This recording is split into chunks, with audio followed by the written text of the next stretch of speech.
Okay, I do want you to think. This is what we're here for. I do believe that there's a stereotypes about, all evolutionists have got to be atheists. Well, that's just not true. And there's a group handing out flyers outside there giving examples of evolution-believing people who are also God-believing people. I've met Dr. Collins, the head of the National Institutes of Health, because he's from the same town my wife and I met together at. We met him at a book signing, and I know he plays the guitar in church.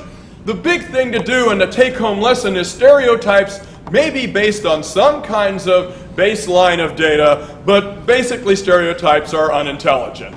You cannot apply broad brush to everybody. Not all evolutionists are atheists. Lots of them are Christian believers, like me and like Dr. Collins. Mary Schweitzer, who discovered the red blood cells, when she did that with that T-Rex bone, I wrote her an email right away because I knew she was going to be stuck between a rock and a hard place. I said, look, I'm praying for you, because she is also a professing Christian, but she also believes in evolution. I knew all the evolutionists would be mad at her. And I knew all the Christians would be mad at her, the creationists would be mad at her too. So I said, look, I just want you to know I'm praying for you. I never got an email back because she probably got 1,000 emails that day, but I wanted her to at least know. I appreciated her position. But when you discover something, even Charles Darwin said, what I am putting forth as my theory, I feel as though I've confessed to a murder. Anybody who has a theory or discovers a fact, anything that goes against the general flow of what everybody thinks is true, they know they're in for a fight. And Darwin himself was a very shy man. He had stomach problems and he didn't like publicity, so other people took up the fight for his theory. But let's go on to Big Bang. I want to just let you know, I want you to think. Think. That's, God gave you a brain. We want to use it. And people who say you shouldn't, that might be some fringe group in my Christian brotherhood. And people who don't want you to ever consider any other options but evolution, I'm hoping that's a fringe group in the evolution camp too. This is a marketplace of ideas at the university campus, one of the biggest ones I've been to. I've been to Ohio State, might be bigger, but I haven't seen all of yours. It's a nice place, but thinking is important, it's good, it's what you're supposed to do. Come let us reason together. That's what we're all about. I don't think anybody should be about any process that is a non-thinking process. James Klein from McGill University said 10 years ago, an American scientist, where did matter come from? The best theories of the origin of the universe still fail to explain how the universe managed not to turn up empty. Where did matter come from? How did the universe not turn up empty? So 10 years ago, Big Bang Theory wasn't, giving everybody the closure that was needed. This does not mean it's not a good theory. It's nice as theories go. But it also indicates this is not a done deal for anybody. To teach it as though it's a done deal, though, that's a little either too casual or deceptive. Depends on what level of knowledge you have in the field. So this is the title of my talk, Big Bang's fake, and I can prove it. Fake if it's presented as a done deal, as a proven scientific principle. I think that's disingenuous. As far as a model, as a construct, if that's the way it was presented, then it wouldn't be a fake. It would be a real idea. But ideas have to stay in hypothesis mode, at least limited to theory, before you go around telling everyone, if you don't believe this, you're really out of it and you must be unintelligent. Don't you think if I were wrong, I'd know it, is an attitude that we do find. And yeah, Sheldon Cooper's probably the best. I tested out on a personality thing, those little things on the internet. I tested out as him. I wanted to be one of the nicer characters in there. But anyway.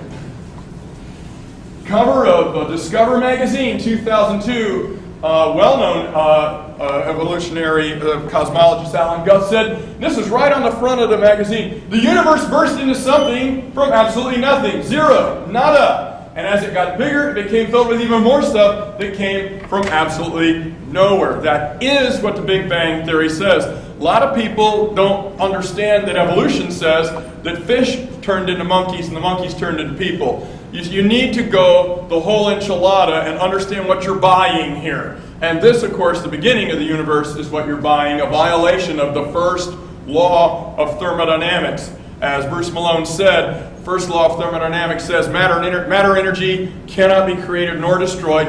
But the Big Bang from the get-go violates that and says all the matter and energy in the universe was at one time created. That's a step of faith. That is a miracle. And I have no problems with people believing in miracles. I do.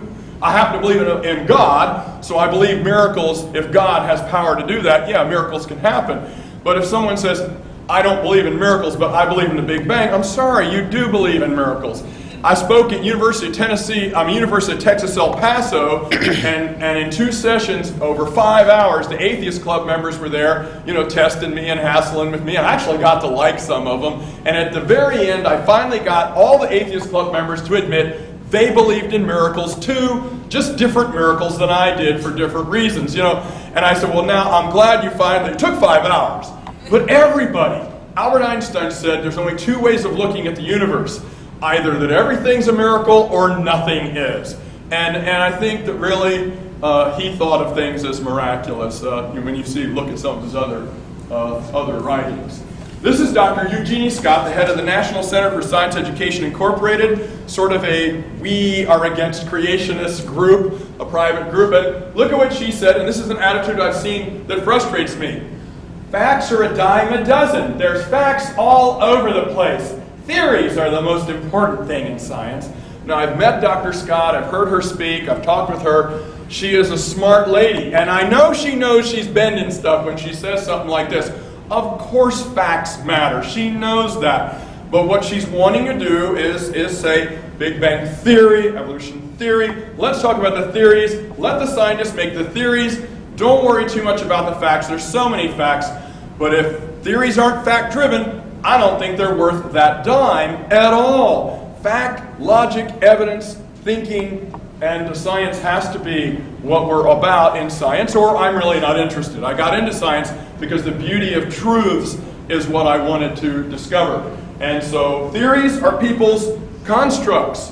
They're interpretations of the facts, and theories can be tested. Yes, they can. How many heard that the CERN particle collider a year and a half ago proved the Big Bang? How many heard that it recreated the Big Bang? Okay, this would be like one of those crash dummy cars hitting a wall, and hubcaps and valve covers go flying everywhere, and pieces of the distributor and spark plugs, and at that we just proved how Ford made that car. No, we didn't. You see that the particle collider makes collisions and cracks open particles, and the subparticles go flying everywhere. And that gives us a clue of what a car's made of. Ooh, there goes a spark plug. Ooh, there goes a distributor cap. Well, in the old days we had distributor caps. And that does help us see what it's made of. It doesn't help us see how it was made any more than a crash of a car against a brick wall would show us how it was made. The CERN particle collider didn't recreate the Big Bang. People were worried it was going to create little black holes everywhere, and the whole Earth's going to get sucked in. Even Stephen Hawking said, well, that was ridiculous. He said, don't worry about that. If these little miniature black holes did form, they'd flicker back out of existence just as fast as they flickered in. And none of them actually did. But people were worried that we were going to make the Big Bang, we're going to blow ourselves up or get sucked into a mini black hole. So here we go. Andre Lind from Stanford, they have a collider there. 1994, again, Scientific American. The first and main problem is the very existence of the Big Bang. One may wonder what came before. If space-time did not exist then, how could everything appear from nothing? What arose first, the universe or the laws determining its evolution? Explaining this initial singularity, the little spot, single spot everything came from, and when and where it all began still remains the most intractable problem of modern cosmology. And of course that is the paradox, that everything came out of nothing for no reason. And that is the Big Bang Theory, which, if people wish to believe that, that's fine, that's well and good, but we shouldn't teach it as, hey, we know this is true, this is the only option. How many of you like Calvin and Hobbes? You can't teach science without Calvin and Hobbes or Dilbert, throwing in a little non sequitur, and Far Side.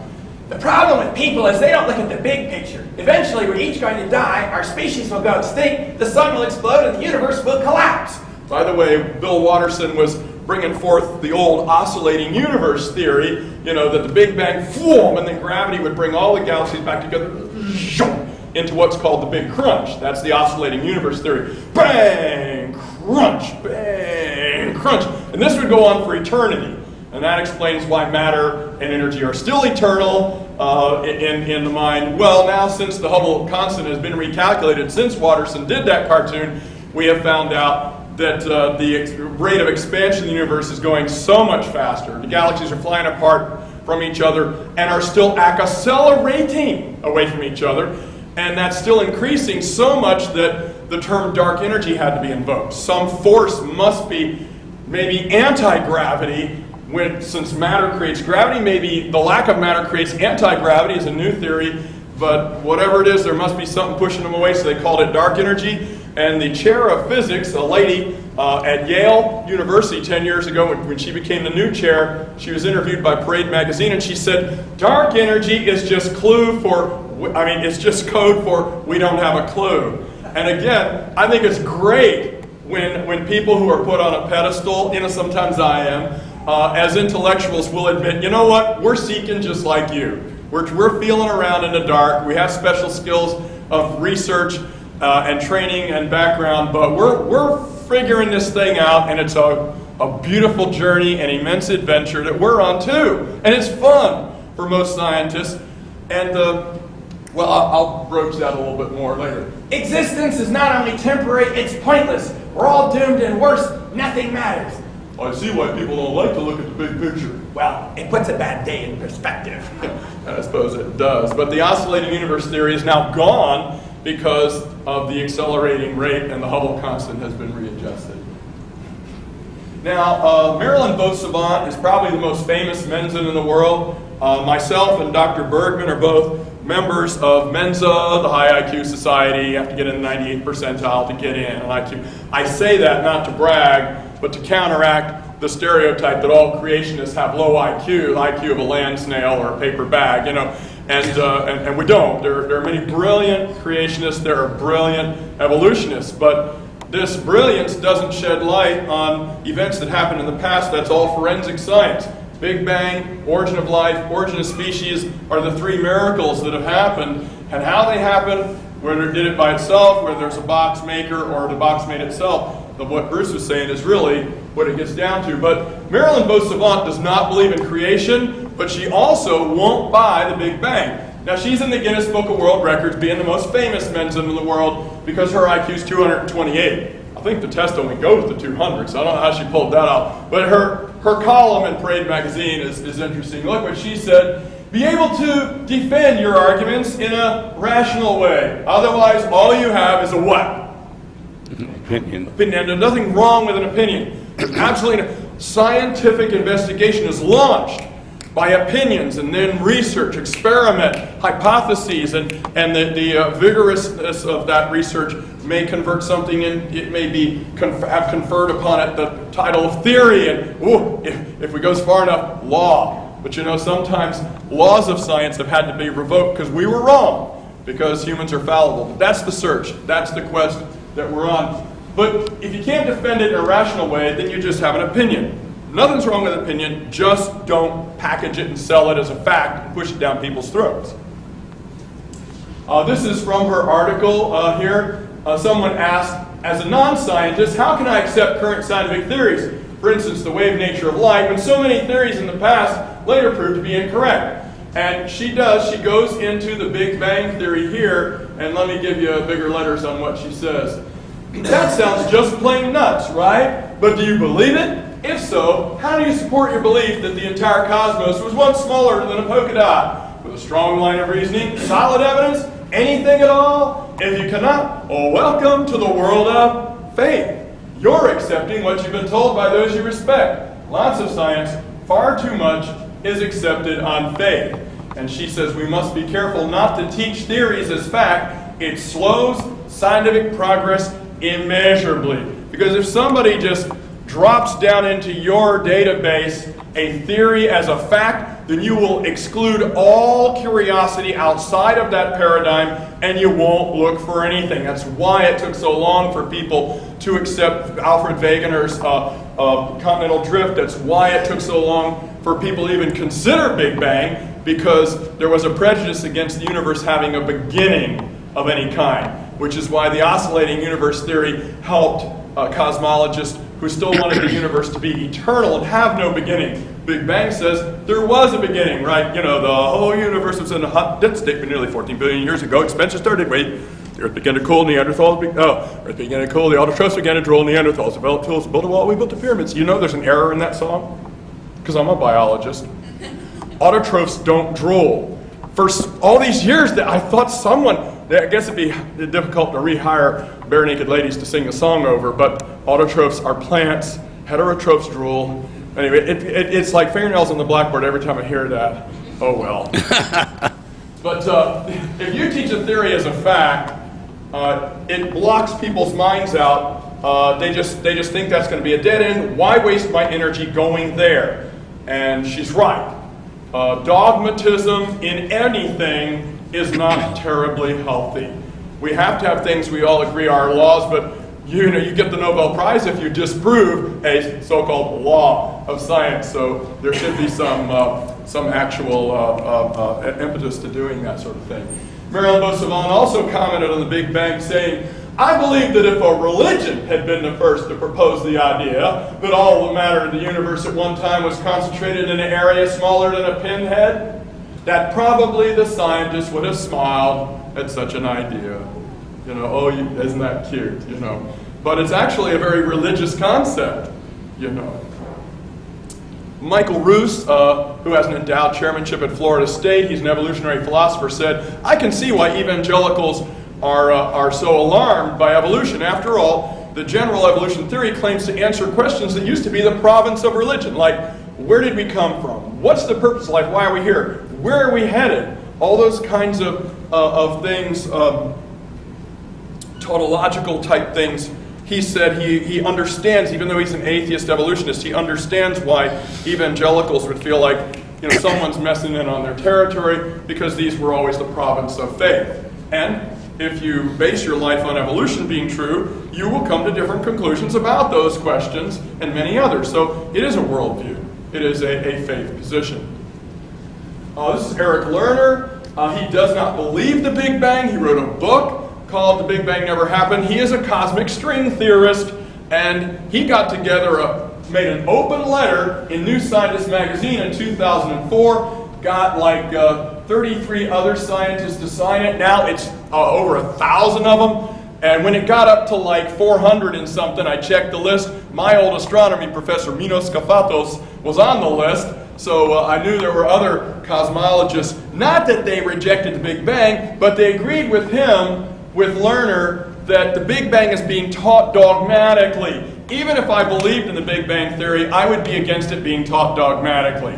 And I've been in trouble with creationists and evolutionists sometime, because when I taught public school and when I taught in state community colleges, universities, and colleges, right now I'm teaching at a Christian college, so I can say what I want and say, and this is what we believe here. You don't have to. I can make a firmer statement. But when I taught at other colleges, and even still I teach evolution theory, I teach the students what evolution says. I think if you believe in evolution, you're ignorant, and you can't discuss it intelligently unless you know what creationists really believe. And if you're a creationist and you don't know what evolution actually says, you're ignorant. You see, no one should be about ignorance and dogmaticism. And actually, if you want to enter the discourse on these matters, you must become informed. And it actually behooves me to understand evolution better than almost everybody I've ever debated or discussed evolution with. I have to understand. They don't think they need to understand mine. They think it could all fit on a Sunday school flannel board. And that's just not, of course, so. So Dr. Lerner put this open letter, and we'll look at some excerpts from this open letter in 2004, which now has over 1,000. Now, let's first look at some, I told you, that Big Bang's fake. Let's look at the science fact I'm talking about. The first and the biggest one, I think, is the matter-antimatter calculation, a Big Bang model fail. And I have been on college campuses, given this presentation, many different places, and in most campuses, the students will say, well, my astronomy professor made us aware that this was one of the big problems of the Big Bang theory. So I hope that here at MSU that the professors are doing that. They're saying, guys, there's still many unanswered questions. Let's just be honest. I like the Big Bang theory. We'll pick up with it and run with it. As a chemistry teacher, I also teach chemistry. I know that the orbital hybridization theory of molecular bonding is really not true. We know it's not true. We know it's a mathematical construct in a computer program, but it makes predictions that work for us and our chemistry works, but we all know it's not true. Someone's going to get the Nobel Prize if we actually find out how those orbitals do what they do, but orbital hybridization theory just isn't true. It's the best we got. So I could look at the Big Bang as being the best we got, and if I was a Big Bang believer and I was teaching astronomy, I'd say, it's the best thing we got. There are problems, and maybe someday we'll solve them, but the big one is the matter-antimatter calculation. Now, if you work all the equations for the Big Bang back to the beginning, you get that the universe was created with a 50-50 mix of matter and antimatter. Where is the antimatter, though? What we should see is a 50-50 mix of matter and antimatter, and what we actually do see in the universe is something much different than that. Only antimatter is extremely rare and fleeting, and there's a good reason for that. What happens if matter and antimatter touch if you're a Trekkie, They mutually annihilate one another. So if the universe actually turned out with kind of a racemic mixture of matter and antimatter at the beginning, Big Bang, full! And then all the matter and antimatter, that'd be it. In the matter-antimatter war, no one would be left, and it would all go back to being energy. And the universe would never have gotten started, and everybody knows this. Now, all the cosmologists in the world will know that what I'm telling you is true. This is an oversight of the Big Bang Theory, or something that's being overlooked on purpose so that we can at least continue talking about it, and that's fine. But it is a problem called the matter-antimatter problem. So what they did was insert a fudge factor into the equations, kind of like tampering with a long division problem, and you got a little remainder at the end. That little remainder is an extra amount of matter that was left after the matter-antimatter wars were over, and that little remainder of matter is us. The entire universe and all the stars and galaxies that you see through the telescope today, the Hubble Deep Field, 26 billion light years across a large area of the universe. And how does that work? It is somewhat related to the cosmological constant, which Einstein called the greatest blunder of my career. Every few years they resurrect that to hopefully to invoke it to explain something that we're having trouble explaining. If that was true, though, then protons would spontaneously decay like neutrons do. We call that beta radiation. But would protons spontaneously decay? We've never actually seen it happen. So I asked a doctoral student at University of Tennessee, Knoxville, I said, well, why don't we see, because I knew he was being taught Big Bang, and he was being taught that the fudge factor works. I said, why have we never seen a proton decay? He goes, well, that's because protons have a half-life of 10 to the 40th years. I'm like, oh, okay. 10 to the 40th is 1 trillion times 1 trillion times how old they think the universe is in the first place. So this is just putting it way out there, and this is imagination. I'm okay with imagination. I'm going with Barney. Let's use our imagination. I'm fine with imagination, but don't call it science yet. Don't call the Loch Ness Monster science yet. It'd be great if, Jacques Cousteau and his friends, if Philippe could catch one, and they tried, and bring it in, and that'd be great. But we got to leave it out there as a fun, interesting idea until you actually have data. So that's where it's left. The matter-antimatter problem still exists. Now, I mean, there's not that many people here, but how many of you had a course here where the astronomy professor, mentioned this? A lot of times they do. Yeah, there you go. So they're not too shy about that. I applaud professors that do that. They might not spend a whole long time on it. They don't have to, but if they say, and this is one of the problems we still have to work out. I love Big Bang Theory, they might say, but this is one of the problems, and they admit it. Now, if you have a teacher who doesn't admit it, that doesn't mean that they're a liar or a sneak, but if then you ask about it in class and they get all fiery at you, now you think the person might have a little attitude problem going. I'm sorry, but that would be true if an honest question, it causes a firestorm back at you. That's why honest questions are encouraged and should be in all educational settings. Eric Lerner, in that article, Bucking the Big Bang, in New Scientist magazine in 2004, said this: the Big Bang Theory today relies on a growing number of hypothetical entities things that have never been observed. Inflation, dark matter, and dark energy are the most prominent examples. 2004. He said, without them, there would be a fatal contradiction between the observations made by astronomers and the predictions of the Big Bang theory. Like the observations, the galaxies are accelerating, they're not decelerating away from each other. So we have to pretend something called dark energy exists. Something must be doing this acceleration, and there is a creation model for the universe for that. But something is causing it, so they just invoke the word dark energy, but we really don't know what it is.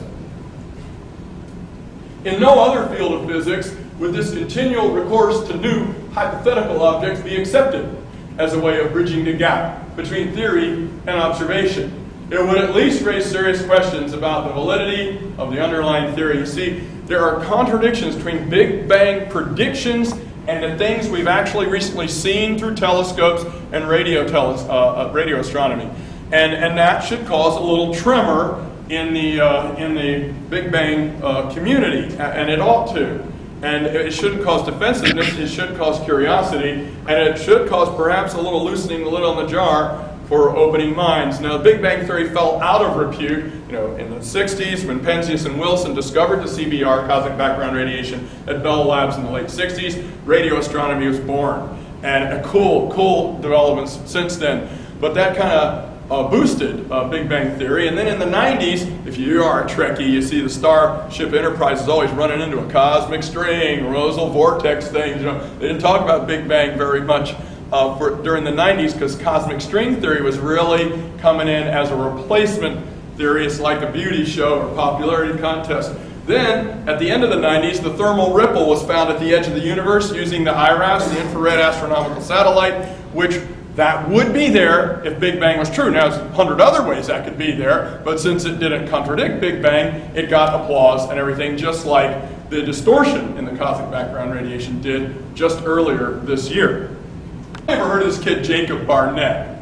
Jacob Barnett, he's at Indiana Purdue Fort Wayne, I believe is where he's enrolled. At 8 years old, he started his college career. At 12, he's got his bachelor's, he's on his way. He's 15 or so now. I saw him on a TED Talk. The kid is autistic, and he's also really smart, and he's learned to speak in front of audiences now, but this is when he was 12. I saw him on another talk show on TV too. At 12 years old, Jacob Barnett is a genius. He's already in college. His IQ is higher than Einstein's, and for fun, he's working on an expanded version of that man's theory of relativity. So far, the signs are good. Professors are astounded. So what else does a boy genius with vast brilliance do in his free time? Disprove the Big Bang, of course. And so the 12-year-old boy genius sets out to disprove the Big Bang. In the Big Bang Theory, what they do is there's this big explosion and there's all this temperature going off, and the temperature decreases really rapidly because it's really big. The other day I calculated they have this period where they suppose the hydrogen and helium were created, and I don't care about the hydrogen and helium, but I thought, wouldn't there have to be some sort of carbon? So what his line of thinking was that life on Earth is on the carbon cycle, and our planet is so filled with carbon, using the furnaces, the solar furnaces, fusion furnaces of stars to generate the higher elements just wouldn't be sufficient time to generate anywhere in the universe concentrated amounts of carbon like we have here. And he's saying it would have taken 7 billion years longer, and that just wouldn't happen. And maybe the Big Bang would have had to have made all the carbon, and maybe some could be, depending on what the Big Bang was really like. And so what he's decided the Big Bang should be done. I don't know, maybe he'll change his mind later, but I haven't heard anything since then about his Big Bang thinking. But he saw another chink in the armor of the Big Bang Theory. Continuing with Dr. Lerner. So discordant data on redshifts, lithium and helium abundances. By the way, there should be different amounts of lithium and helium and other heavier elements. We should have a certain number of third-generation stars, and we don't. And we should have a certain number of first-generation that might be still observable. There should be more supernova remnant, more nebula with a little ex-supernova laying in the middle of it than we really have. There are a lot of little data problems, but I'm mentioning today the big ones for you. But redshifts, I'll go into that. data on redshifts, lithium and helium, and galaxy distribution, I'll go into galaxy distribution, among other topics, are ignored or ridiculed for the sake of hanging on to Big Bang steadiness, keeping the Big Bang theory steady and not letting the left side of the universe know what the right side is doing in your brain. Let's take a look at the galactic distribution that we were talking about just there. It's a fail for the Big Bang theory because the universe, it turns out, is galactocentric. How many of you have ever heard heliocentric and geocentric? Yeah, that's a theory about the solar system. Copernicus, disproved the Ptolemaic system. Galileo socked it in later, and Brahe and Kepler just made it, modified it a little bit, and socked it in also in the early 1600s. But now we believe the heliocentric theory. Now, a lot of people might think, the whole universe is geocentric. Earth is in the center. And that doesn't seem to be the case when we look at the observations. But surprisingly, for the past quarter century, all the data has been indicating our universe is actually galactocentric. Our Earth isn't in the center of the entire universe, but the Milky Way galaxy, and perhaps our portion of it, seems to be roughly at the center of the distribution. And one of the points of the Big Bang theory is the universe has no edge and has no center. The universe has no center, but we're actually finding that it's kind of like layers of the onion. The universe is complex, like an ogre. Okay, it's complex layers of the onion. If you're a Shrek fan, you know what I'm talking about. Okay, and our little group called the local cluster seems to be at the middle of this. Well, let me show you what I'm talking about. First, a little bit about redshifts. If a galaxy is away from us and it's moving away from us, all of the dark bands in its rainbow spectrum, when we put its starlight through a spectrum, through a prism, and analyze it, the dark bands will be moved toward the red zone if it's moving away from us, moved towards the blue zone if it's moving towards us. For lay people in the room, light has different pitches. The highest pitch light is blue that we can see. The lowest pitch light we can see is red. Deeper than that is infrared. Higher than blue is ultraviolet. We can't see those. That's very, very high pitch light. Bumblebees can, though. That's good for them. Boy, I'm trying to get biology in here anyway, and it can. Yeah. But it's kind of sound gets high pitched and low pitched too. If a race car comes at you, the sound gets lower pitch as it goes away. The sound gets higher pitch as it comes to you. Okay, so if something's coming at you with light or sound, any kind of wave, it'll get higher frequency, more waves per second, it'll come at you, more hertz, and it actually makes light look bluer coming from a galaxy rushing at us. It makes the light from it look redder if it's going away from us, and this is called Doppler shift, which I know you've heard of in weather forecasting, but it's on a big, big scale here. So if you have 2 galaxies, you have 3 galaxies, you'll find it turns out that galaxies further from us are actually moving away from us faster than the ones right near us. And we can gauge the distances. We can do a whole lot of other things that are cool looking at the redshift. But a galaxy 3 here further from us moving at a greater speed is going to be more redshifted. All of its stars are going to have light that's redder than it ought to be. And the dark bands in the spectrum will be moved down toward the red zone.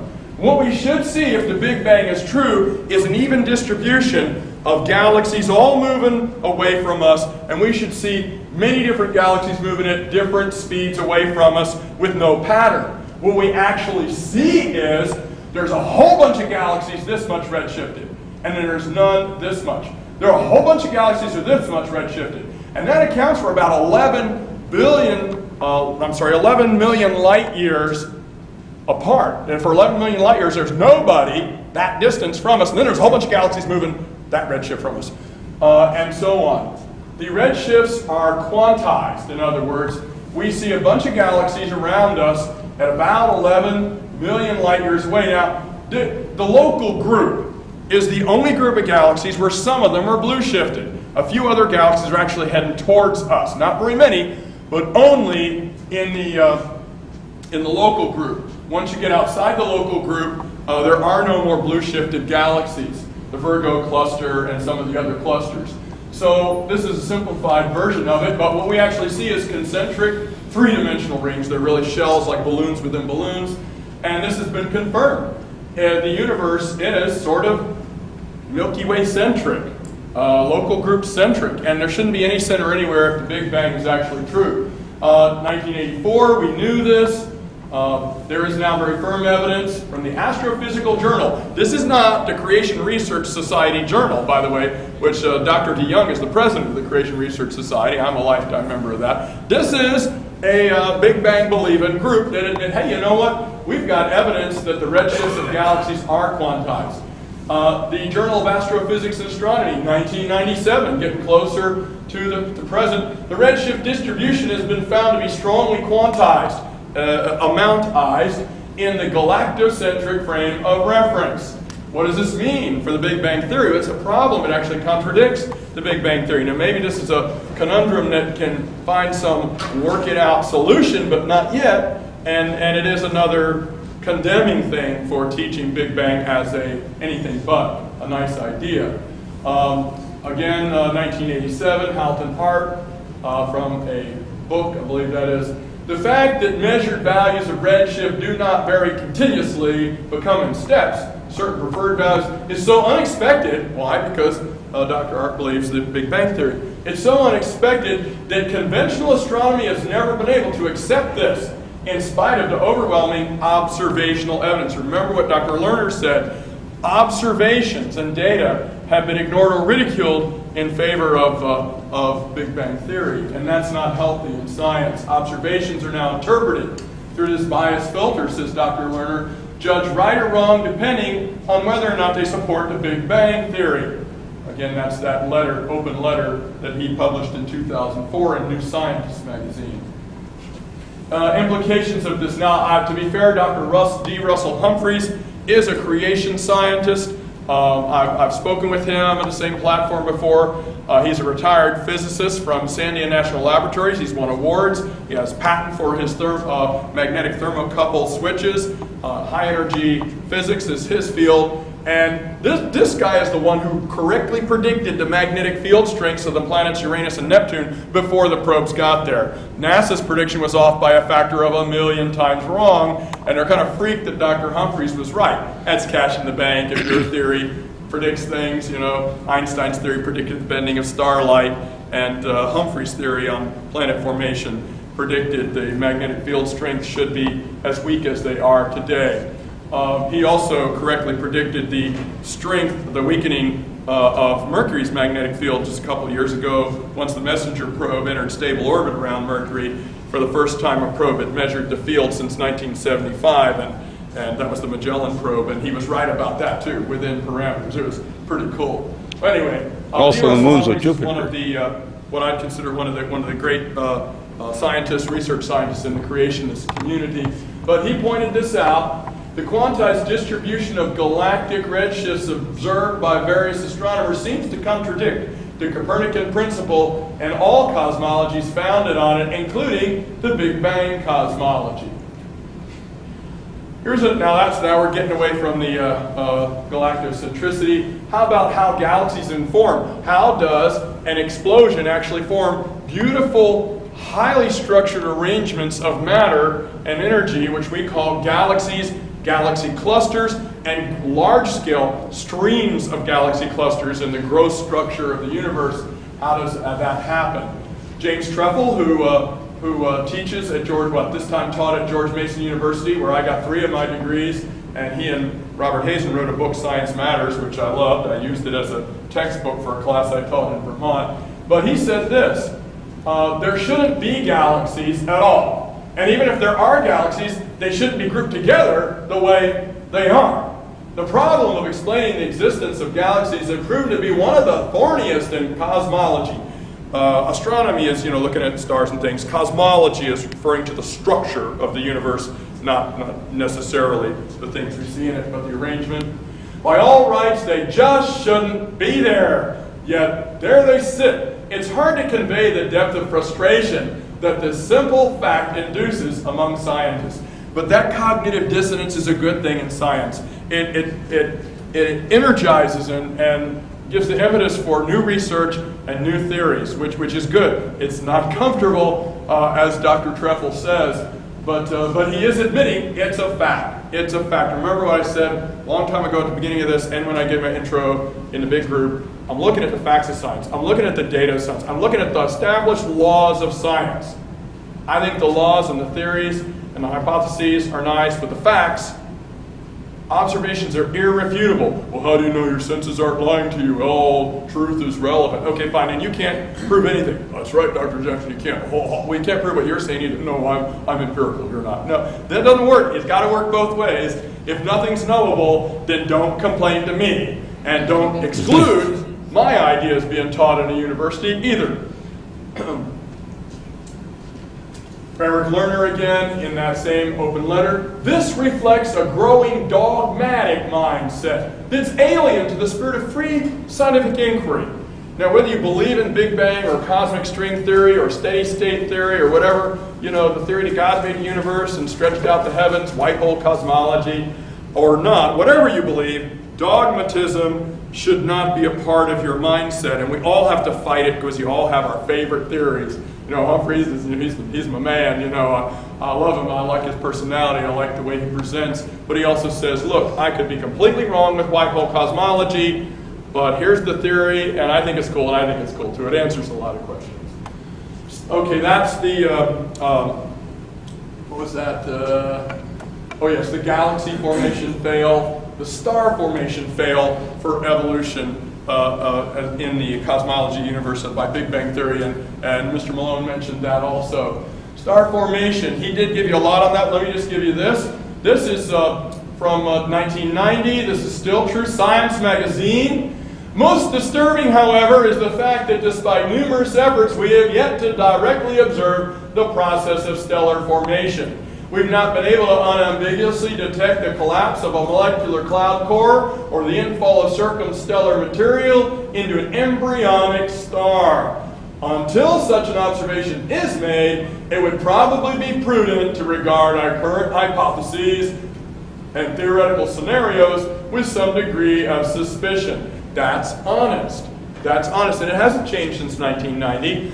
Just a few months ago, again, maybe it was late last year, they were saying that there was some bright spot in a cloud of gas, and as Mr. Malone said, it was really a star shining from behind when part of the cloud looked a little thinner. I've had evolutionists saying, well, Dr. Jackson, the reason is because it would take a long time for a star to warm up. So brown stars, you know, like Barnard's star, that's a star gradually coming into being. Well, we don't see those in those nebulae where they're supposed to, the Trifid Star Nursery, or the Eagle Nebula, or the Orion Nebula, where all these baby stars are supposed to be born blue, white, hot.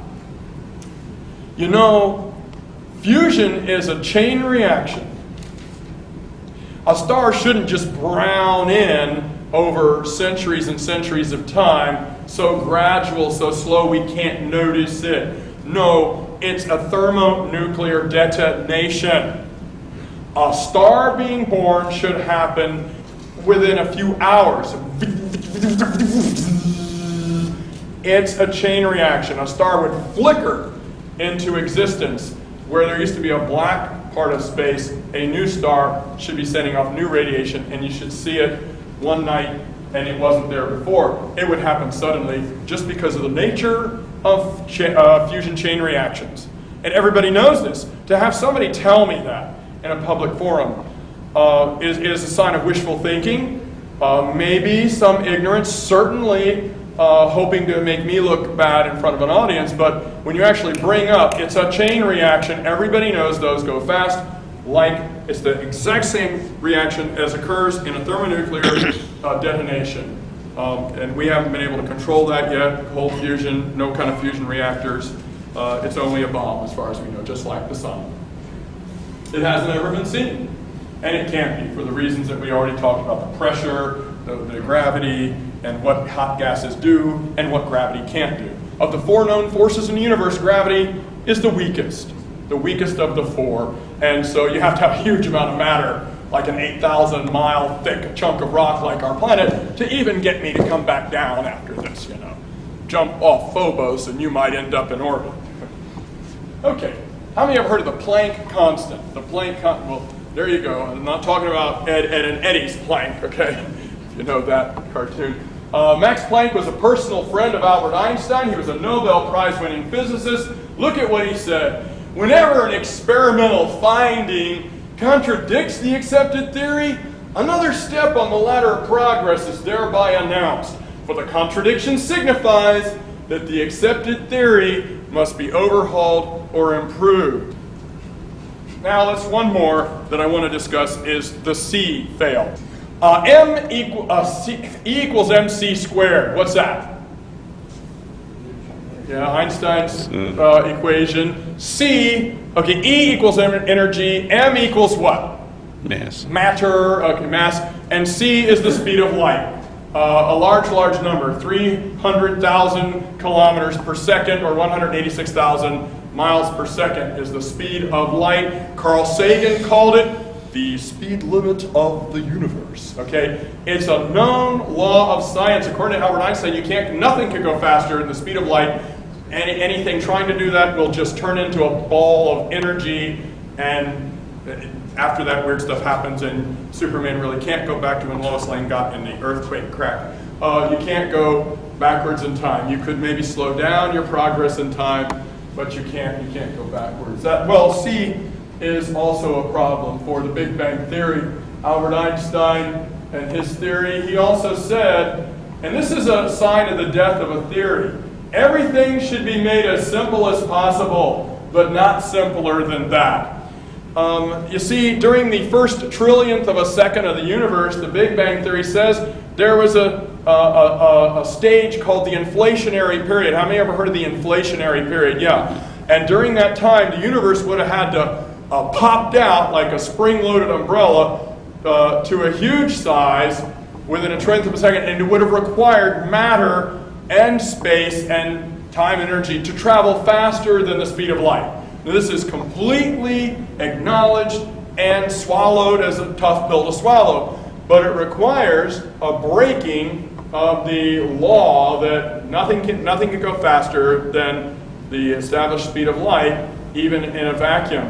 And that violates that. It violates the first law of thermodynamics that says that matter and energy can't be created or destroyed, because it says it was all created in that trillionth of a second. And it also violates the second law of thermodynamics, which says everything going to entropy, the random state, and yet gravity, which is the weakest force in the universe, somehow managed to go against the chemistry 101 gas laws, PV equals nRT, Charles's law, Boyle's law, the combined gas law, and that gases could somehow combine. Now, there are many dog ate my homework stories, like the fudge factor and the matter-antimatter thing, that apply to the stellar evolution or star forming problems, and also to the C problem.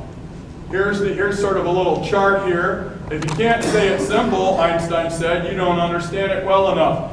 But the Big Bang Theory has had to become a more and more intricately interwoven and convoluted complexity, mathematically and schematically, and that's usually the sign of the death of a theory.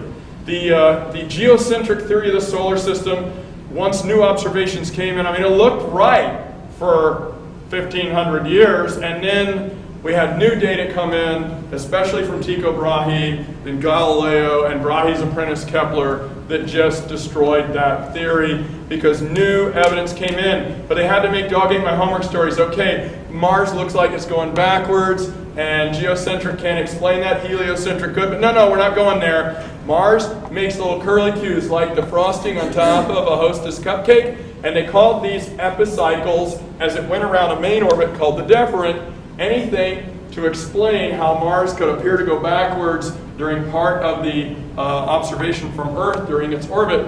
And so it just got more and more complicated. It's normally the sign of the death of a theory and ushering in a new paradigm. The knowledge we had of the elements of the universe was filled books and books and books and books until Dmitri Mendeleev, with the help of Newland's law of octaves and Dobereiner's triads, the brilliance of Mendeleev was it all collapsed into one simple, beautiful Rosetta Stone, which he called the periodic table, the elements, and now it's on every wall in most science classrooms and every chemistry classroom because it simplified what had been a mess. The theory of everything, or the grand unification field theory that Einstein was looking for when he died, and Stephen Hawking sure wants to discover, and so does everybody else, would simplify everything. I mean, Albert Einstein complemented classical Newtonian physics with 3 equations. I mean, 3 variables in an equation. And if you've seen the Schrodinger wave equation, 3 variables is really little to explain the whole universe. And Einstein practiced what he preached.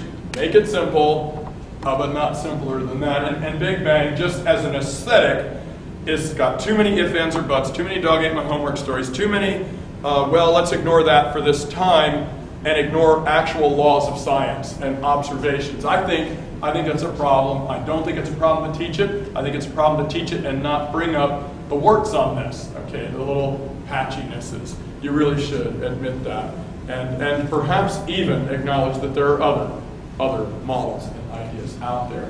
I like Nikola Tesla. He was 50 years ahead of his time at least. Today's scientists have substituted mathematics for experiments, and they wander off through equation after equation, and eventually build a structure which has no relation to reality. And I believe that happens far too often. Don't forget, there's a great payoff for being the person who's famous for a particular theory, you see, and for getting on that bandwagon and teaching it in your classes. Okay, so there's some contact information for me personally back at Creation Truth Foundation in Noble, Oklahoma, and that's my Facebook page. That's our Facebook page, and my email address at Creation Truth.